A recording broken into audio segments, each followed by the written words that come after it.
अच्छा जी, मेरा तारुफ तो आप लोगों से हो गया, लेकिन एक मेरे बड़े भाई हैं, तो उनका तारुफ भी मैं करवा दूँ। वो कभी कभार आते हैं, बड़े ही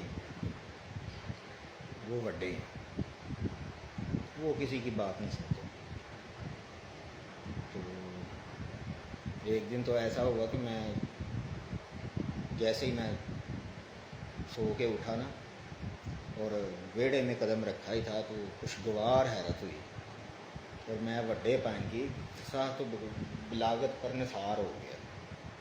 वड्डे भाई ने मुंडे को पढ़ाना तो बहुत पहले शुरू कर दिया था, मगर आज वो मुंडे से कुछ लिखवा भी रहे थे। एक काम करने वाला ना घर मुंडा से, तो नाल पढ़ाते लिखाते भी से।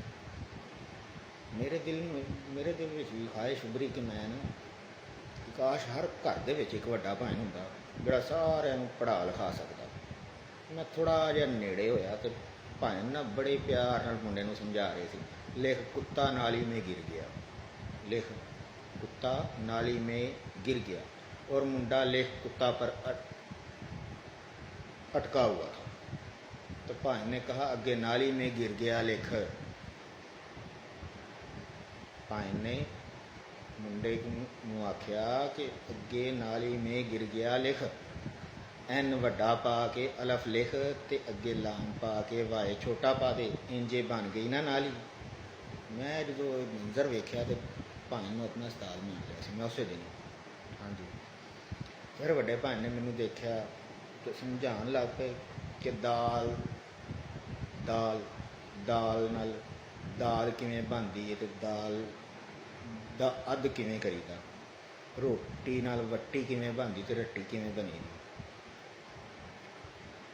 असी हाली ना एक गुफ्तगू हाली सुन कर ही रहे सी कि बाहरों एक आवाज़ आई, लै रेशमी नलकियां दे डोरे लै, सुरमा पाउडर लै, सुरखी पाउडर लै, पुरानियां क्रीमां वालियां शीशियां भरा।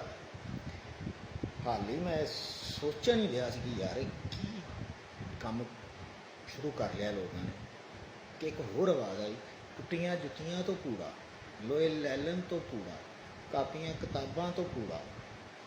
इस वो तो बाद नूरे शरबत वाले ने अपना डैक चला लिया यार, जिहदे तो बाद आवाज़ां मिक्स हो के कुछ इस तरह बनिया तुहाडियां अखां दे सामने। टुट्टियां जुत्तियां तो कूड़ा, कोई धोखा नहीं लै, सुरमा पाउडर लै, लोए लैलन तो कूड़ा, कोई फरेब नहीं, कापियां किताबां तो कूड़ा, दाता मैंगो, पुरानियां क्रीम वालियां शीशियां, जूस भरा लै। अभी हूँ मैं सारे मिक्स करके मैं नवीं धुन बनाउण लग पिया।